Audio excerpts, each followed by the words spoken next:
two types of range of motion, active and passive. This is passive, and you can feel how it gets stuck right about there, right? So if I could tell you that we're gonna work on the first rib and the biceps, then your arm will just float right up. Would you be more surprised or more impressed? I don't know.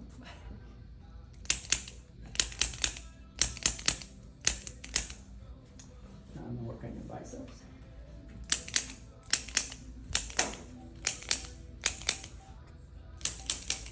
So this is the oh wow adjustment because you're gonna go oh wow.